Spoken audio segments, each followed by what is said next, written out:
Isaiah chapter 10. What sorrow awaits the unjust judges and those who issue unfair laws. They deprive the poor of justice and deny the rights of the needy among my people. They prey on widows and take advantage of orphans. What will you do when I punish you, when I send disaster upon you from a distant land? To whom will you turn for help? Where will your treasures be safe? You will stumble along as prisoners or lie among the dead. But even then the Lord's anger will not be satisfied. His fist is still poised to strike.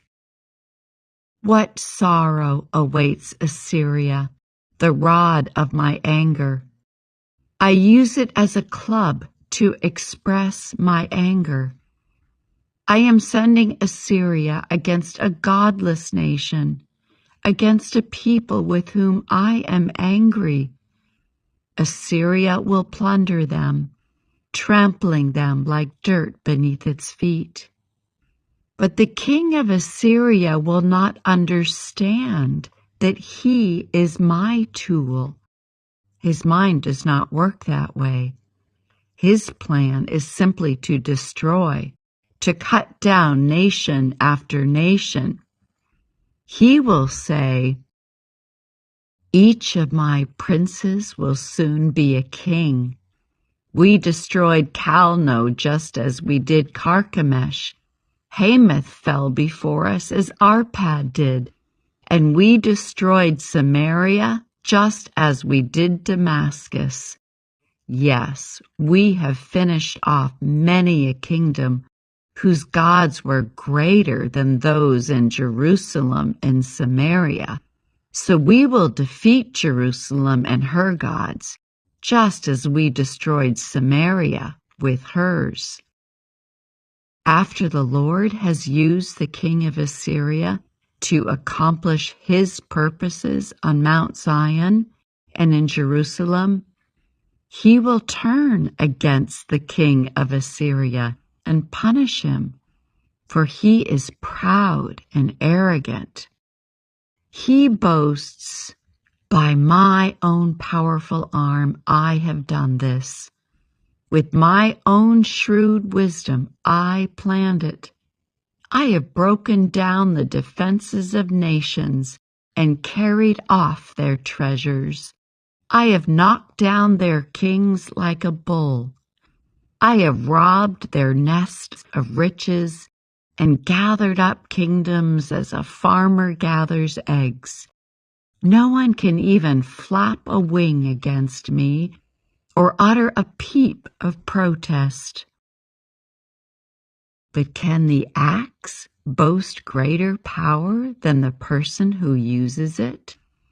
Is the saw greater than the person who saws? Can a rod strike unless a hand moves it?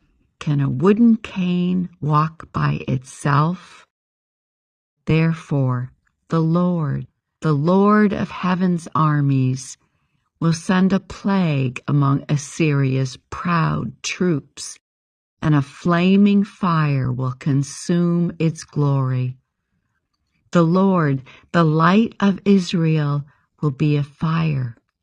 The Holy One will be a flame. He will devour the thorns and briars with fire, burning up the enemy in a single night.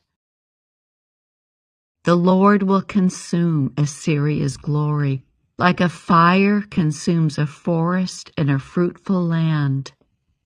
It will waste away like sick people in a plague. Of all that glorious forest, only a few trees will survive, so few that a child could count them. In that day, the remnant left in Israel, the survivors in the house of Jacob, will no longer depend on allies who seek to destroy them, but they will faithfully trust the Lord, the Holy One of Israel. A remnant will return. Yes, the remnant of Jacob will return to the mighty God.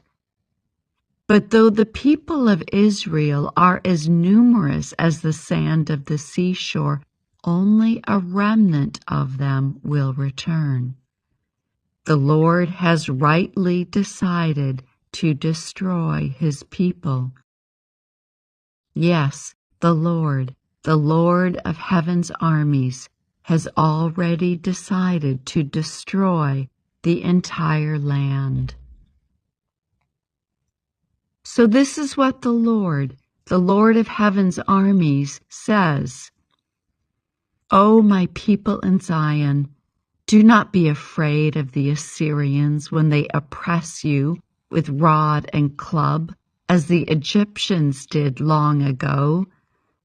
In a little while my anger against you will end, and then my anger will rise up to destroy them. The Lord of heaven's armies will lash them with his whip, as he did when Gideon triumphed over the Midianites at the rock of Oreb, or when the Lord's staff was raised to drown the Egyptian army in the sea.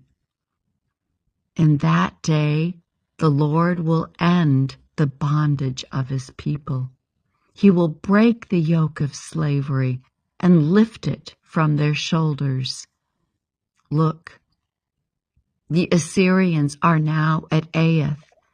They are passing through Migron and are storing their equipment at Michmash.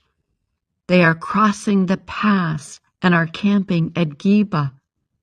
Fear strikes the town of Ramah. All the people of Gibeah, the hometown of Saul, are running for their lives. Scream in terror, you people of Galim. Shout out a warning to Laisha. Oh, poor Anathoth. There go the people of Madmannah, all fleeing. The citizens of Gebim are trying to hide. The enemy stops at Nob for the rest of that day. He shakes his fist at beautiful Mount Zion, the mountain of Jerusalem. But look, the Lord of heaven's armies, will chop down the mighty tree of Assyria with great power. He will cut down the proud. That lofty tree will be brought down.